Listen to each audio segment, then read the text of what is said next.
నేను ఒకటే నిర్ణయించుకున్నాను, రవి అస్తమించని సామ్రాజ్య బ్రిటిష్ సామ్రాజ్యాన్ని ఒక విజయవాడ నరసింహారెడ్డి కొట్టాడు.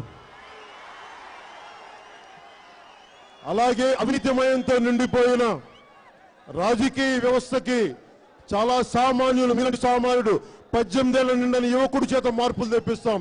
అదే జనసేన కంకణం కట్టుకుంది. భయాలు లేవు మనకి. ఓటమికి భయపడేవాడికి గెలుపు రాదు. ఓటమికి భయం లేని వాడే గెలుపు వస్తుంది. వాడికే విజయం తథ్యం. 6 ఎమ్మెల్యేలను ఎంపీలను మన పార్టీలో తీసుకొని వీళ్ళ చేత ఓట్లు ఎంచుకుందామంటే మార్పు ఎవరో ఒకటి ఎక్కడో చోట మొదలు పెట్టాలి. నాకు భయం లేదు. మీరిచ్చిన ధైర్యమే, మీరిచ్చిన ధైర్యమే. ఈ రోజున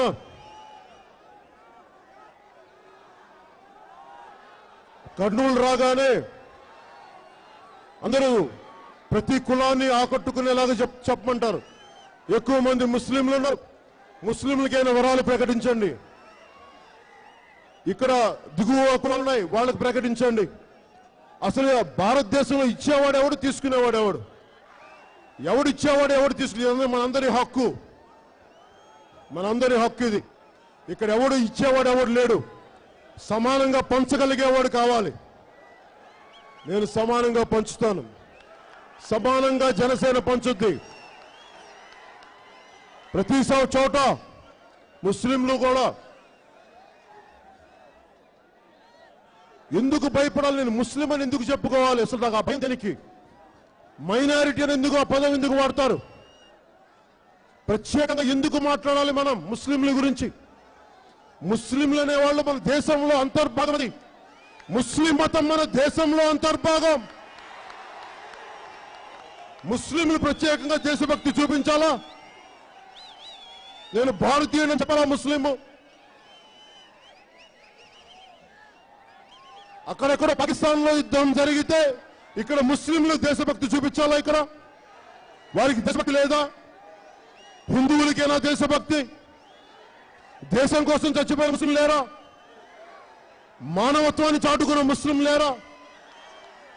ఏం మాట్లాడతారు ఒక్కొక్కళ్ళు? సినిమా థియేటర్లో జాతీయ గీతం ఆలపిస్తే అప్పుడన్నా దేశభక్తి? నిజంగా దేశభక్తి ఉన్న వాళ్ళు పక్క ఒక మతం పేరుతో చంపుతున్న మనుషుల్ని.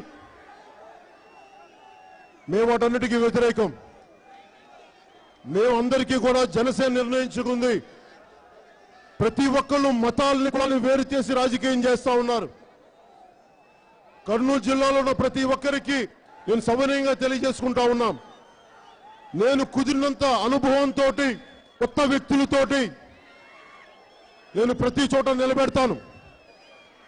ఎవరు ఎంతమంది గెలుస్తారో నాకు తెలియదు. జనసేన ప్రభుత్వం ముందుకు తీసుకెళ్లడానికి నా సాయి శక్తిలో కృషి చేస్తా ఉన్నాను. నా దగ్గర డబ్బులు లేవు.